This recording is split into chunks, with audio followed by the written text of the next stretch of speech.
Hello friends, कैसे हैं आप लोग। आशा करते हैं आप लोग एग्ज़ाम की तैयारी अच्छे से कर रहे होंगे। हमारी गुड विशेस आप लोग के साथ है और ये आप ही लोग के एग्ज़ाम को तैयारी बेहतर हो इसके लिए मेरा भी प्रयास लगातार जारी रहा है और इसके लिए हम आप लोग को लगातार इम्पोर्टेंट क्वेश्चन का सीरीज़ प्रोवाइड करवा रहे हैं। तो एक प्रयास आप लोग का और एक मेरा दोनों मिलकर हम लोग आज इस एग्ज़ाम को क्रैक करेंगे, इस बार क्रैक करेंगे और बेहतर रिजल्ट हम लोग लाएंगे। उसी का प्रयास में हमारा एक नेक्स्ट वीडियो है, वो है क्लास 12 का हिस्ट्री चैप्टर 12। ठीक है, 12वां चैप्टर है ये। तो ये चैप्टर का नाम है औपनिवेशिक शहर, नगरीकरण, नगर योजना और स्थापत्य। इसी से संबंधित हम लोग को सवाल जवाब का आंसर देखेंगे। ठीक है, ये महत्वपूर्ण क्वेश्चन है जो एग्ज़ाम की दृष्टि से काफ़ी इंपॉर्टेंट है, तो आप लोग इसको अच्छे से देखें और समझें। चलिए स्टार्ट करते हैं। तो फर्स्ट क्वेश्चन है, औपनिवेशिक शहरों में शहरीकरण के रुझानों को समझने के लिए जनगणना संबंधी आंकड़े किस हद तक उपयोगी होते हैं। तो पहला औपनिवेशिक संदर्भ में शहरीकरण रुझान समझने के लिए आंकड़े बहुत उपयोगी होते हैं। ठीक है, उसमें से एक पॉइंट को हम लोग देखते हैं।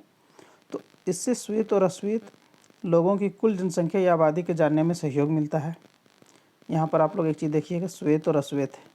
यहाँ पर आप लोग ये मत सोचिएगा कि ये जनगणना का गोरा और काला का जनगणना कब से होने लगा, तो ऐसा नहीं है। ये यहाँ पर देखिए औपनिवेशिक काल का बात किया है, तो उस टाइम गोरे लोगों की संख्या कितनी है और काले जो इंडियन को लोग उस टाइम अंग्रेज लोग तो काला ही कहता था, उसके आधार पर जनगणना की जाती थी, ना कि अभी गोरा और काला का जनगणना नहीं होता है। देखिए नेक्स्ट है, श्वेत और अश्वेत टाउन के निर्माण, विस्तार और उनके जीवन संबंधी स्तर, भयंकर बीमारियों के जनसंख्या पर पड़े दुष्प्रभाव आदि को जानने में भी जनगणना संबंधी आंकड़े तुरंत जानकारी देने वाली पट्टियों का कार्य करते हैं। और नेक्स्ट इसी में है, जनगणना संबंधी आंकड़े विभिन्न समुदायों, कार्यों, जातियों की जानकारी देते हैं। दूसरा क्वेश्चन है मेरा, ब्रिटिश शासन के दौरान सिविल लाइन्स क्या थे। सिविल लाइन्स इसको समझते हैं। तो 1857 ईस्वी के विद्रोह के बाद भारत में अंग्रेजों का रवैया विद्रोह की लगातार आशंका से तय होने लगा था। उनको लगता था कि शहरों की ओर अच्छी तरह हिफाजत करना जरूरी है और अंग्रेजों को देशियों के खतरे से दूर ज़्यादा सुरक्षित पृथक बस्तियों में रहना चाहिए। यानी कि अंग्रेज लोग जितने थे उन लोग समझते थे कि गांव के जो लोग हैं उनसे हम लोग को दूर एक अलग दुनिया बसानी चाहिए, दुनिया नहीं, एक अलग स्थान जहाँ पर हम लोग सुरक्षित महसूस कर सकें। ठीक है, तो अच्छी तरह हिफाजत होना चाहिए था और पुराने कस्बों इर्द गिर्द चारागाहों और खेतों को साफ कर दिया गया। सिविल लाइन्स के नाम से नए शहरी इलाके विकसित किए गए। सिविल लाइन्स में केवल गोरों को बसाया गया। ऐसी जगह को चुनाव किया गया जो बहुत ही बेहतरीन रहा हो, और घास के मैदान, चारागाह जो होते थे उस सब को साफ करके और एक नए शहर के तौर पर बसाया गया था, जिसको सिविल लाइन्स कहा गया। इसमें सिर्फ गोरे लोग रह सकते थे। औपनिवेशिक शहरों में रिकॉर्ड संभालकर क्यों रखे जाते थे, इसका दो रीजन है, जनसंख्या में हुए बदलावों की जानकारी के लिए और दूसरा औपनिवेशिक शहरों के विकास की पुनर्रचना के लिए। तीनों औपनिवेशिक शहरों कौन कौन, तो मद्रास, बम्बई और कोलकाता का एक विशेषता लिखिए जो समान हो, मतलब समय मिलता हो तीनों में।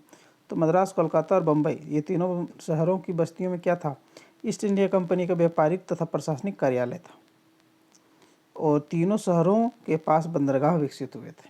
ठीक है, तीनों शहरों के पास क्या हुआ था, बंदरगाह विकसित हुआ था, यानी कि समुद्र के किनारे। और 3 पर्वतीय स्थल का नाम बताइए जिनकी स्थापना अंग्रेजों ने की थी। तो 3, शिमला, दार्जिलिंग और माउंट आबू। प्रमुख भारतीय व्यापारियों ने औपनिवेशिक शहरों में खुद को किस तरह स्थापित किया।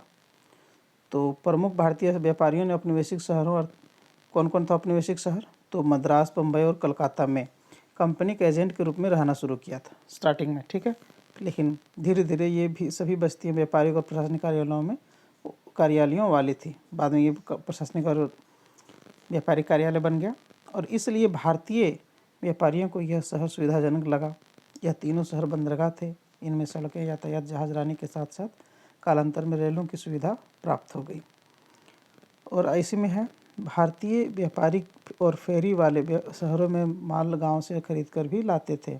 अनेक भारतीय व्यापारी जब पुराने और मध्यकालीन शहर उजड़ गए तो इन्हें छोड़कर वे इन बड़े शहरों में आ गए, जिन्होंने व्यापारिक गतिविधियों करके साथ साथ उद्योग धंधे भी गाए। अपनी पूंजी इन विशेष शहरों में निवेश की। व्यापारिक गतिविधियों के बारे में रखे गए रिकॉर्ड और विस्तृत ब्यौरे से जानकारी प्राप्त करते थे। ठीक है, और क्या था इसमें, उन्होंने घोड़ा गाड़ी और नए यातायात के साधनों का भी प्रयोग किया। ठीक है, और इसी में देखिए, तो भारतीय कंपनी के व्यापार में महत्वपूर्ण भूमिका निभाते थे। ठीक है। और मुंबई रहने वाले व्यापारी चीन और जाने वाले अफीम के व्यापार में हिस्सेदार भी थे। और क्या किया था, कंपनी के साथ गठजोड़ एक मुनाफे का सौदा था, जिससे कालांतर में पूंजीगत वर्ग का विकास हुआ। ठीक है। इस प्रकार से यह जो धीरे धीरे क्या हो गया, यह समुदाय पारसी, मारवाड़ी, कोंकणी, मुसलमान, गुजराती, बनिए, मोहरा, यहूदी आदि इसमें सारे शामिल थे। क्वेश्चन नंबर 7 को देखते हैं।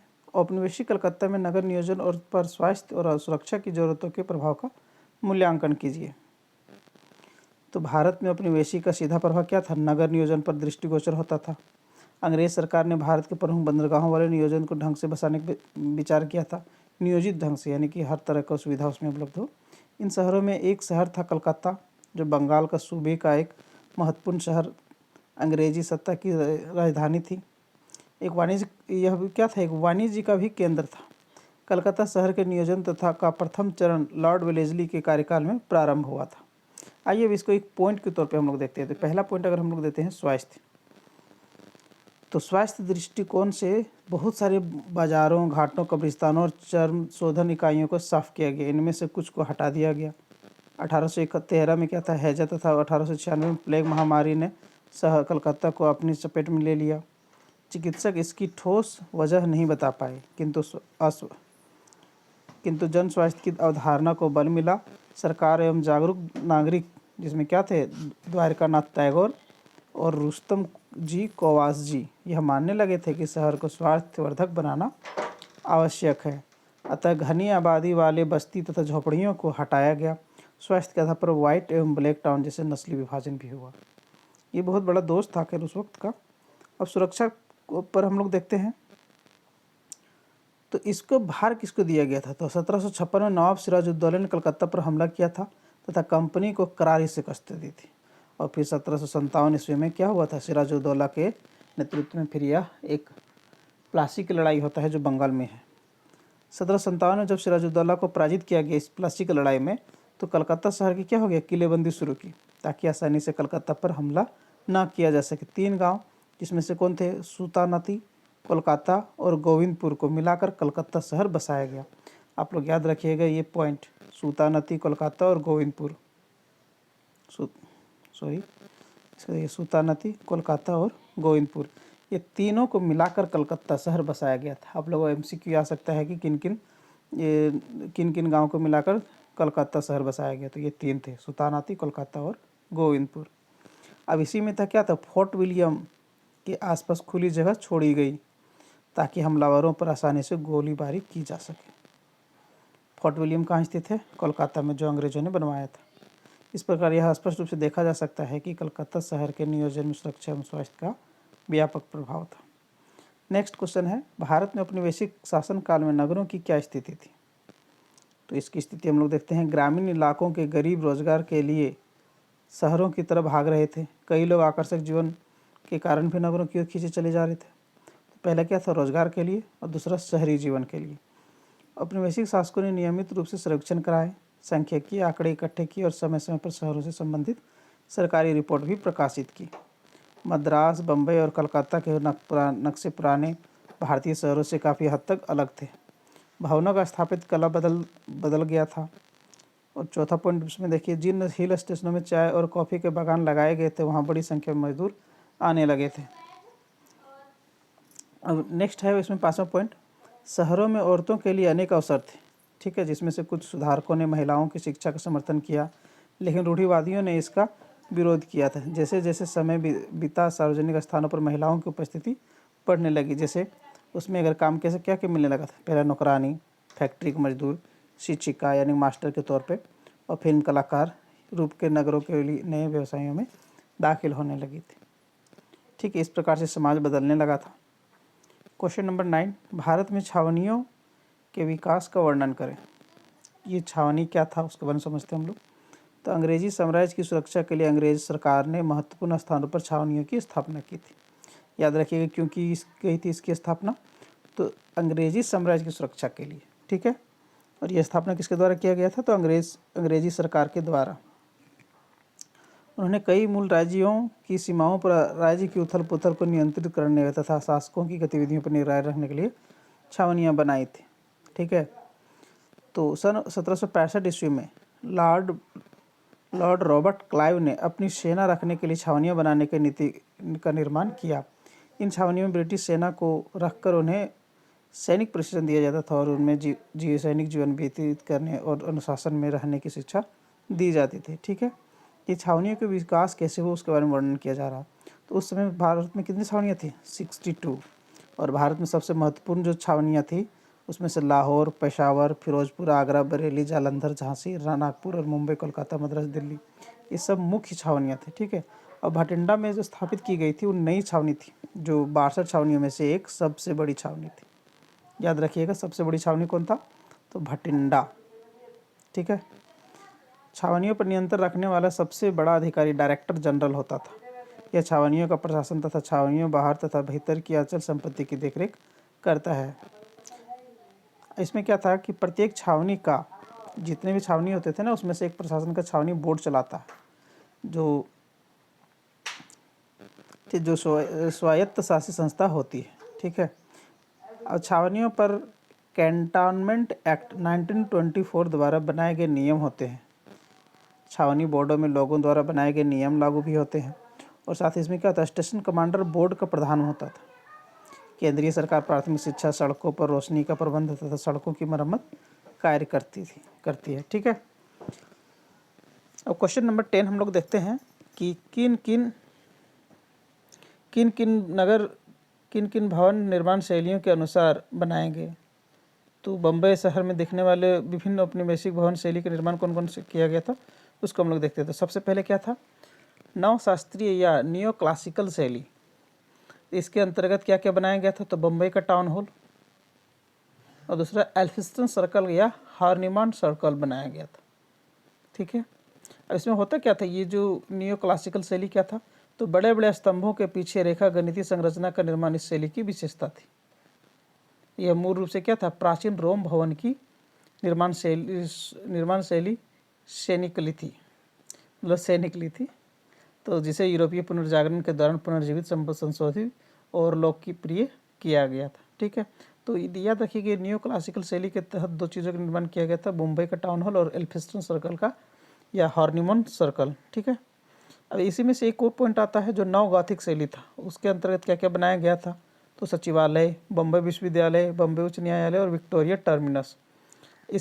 ये उसकी क्या विशेषताएं होती थी? तो ऊंची उठी हुई छतें, नोकदार मेहराबें, बारीक साज सज्जा इस शैली की खासियत होती है। एक और जो शैली है इंडो सारो सैनिक शैली, इसके बारे में थोड़ा सा समझते हैं। तो यह क्या थी? एक नई मिश्रित स्थापित शैली विकसित हुई, जिसमें से भारतीय यूरोपीय दोनों तरह की शैलियाँ नेतृत्व थे, मतलब दोनों मिश्रण था। इसमें इंडो शब्द हिंदू का और संक्षिप्त रूप था, जबकि सारो सैनिक शब्द का यूरोप के लोग मुसलमानों को संबोधित करने के लिए करते थे, इसलिए इसको इंडो सारो सैनिक शैली कहा गया। ठीक है, अब नेक्स्ट है आपका आ गया अवतरण वाला, अनुच्छेद वाला आधारित प्रश्न। तो इसको आपको क्या करना है कि पढ़ना है पहले। अगर आपको एग्जाम में बना रहे हैं तो सबसे पहले आप लोग को क्वेश्चन पढ़ना है, फिर उसके बाद आपको ये पैसेज टाइप का जो दिया है अनुच्छेद उसको पढ़ना है। ठीक है, तो अगर हम लोग इसको अगर पढ़ाने की कोशिश करते हैं पहले हम लोग क्वेश्चन पढ़ेंगे। जैसे देखिए, मिर्जा गालिब कौन था, और दूसरा क्वेश्चन पढ़ते हैं 1857 में दिल्ली में क्या और क्यों हो रहा था। हम लोग इसको ढूंढते हैं। आप वैसे खैर आंसर तो लिखा हुआ है, बट पहले इसको ट्राई करते हैं कैसे आखिर बनाएंगे। तो पहला क्वेश्चन क्या था? मिर्जा गालिब कौन था, इसको पढ़ते हैं। 1857 में ब्रिटिश सेना द्वारा शहर पर अधिकार करने के बाद दिल्ली के लोगों ने क्या किया, इसका वर्णन प्रसिद्ध शायर मिर्जा गालिब इस प्रकार करते हैं। तो आपको यही पॉइंट मिल गया कि प्रसिद्ध शायर थे वो। ठीक है, देखिए मिर्जा गालिब एक प्रसिद्ध शायर था, मिल गया ना आंसर। तो पहले आप क्वेश्चन पढ़ेंगे तो आप अच्छे से सॉल्व कर लेंगे पैसेज को। ठीक है, 1857 में दिल्ली में क्या और क्यों हो रहा था, तो इसमें भी दिया हुआ देखो। तो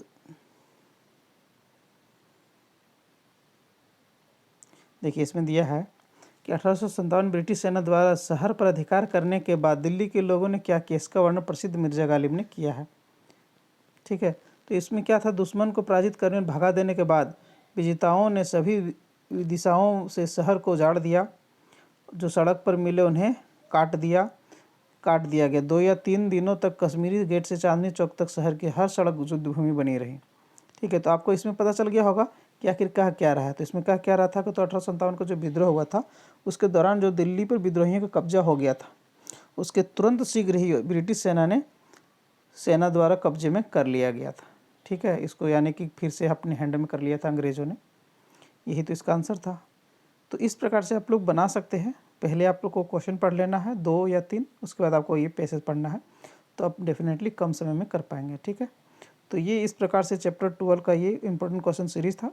तो आप लोग इसके बाद भी आप लोग को मिलेगा 2 या 3 चैप्टर का शायद और है, तो मैं सारा कराऊँगा। तो मेक श्योर कि आप लोग इस चैनल को सब्सक्राइब कर लिए हों, और अपने आज वीडियो पसंद आए तो अपने दोस्तों के साथ ज़रूर शेयर करें, ताकि एग्ज़ाम में तैयारी करने में उन्हें भी हेल्पफुल हो। ठीक है, तो मिलेंगे नेक्स्ट वीडियो में।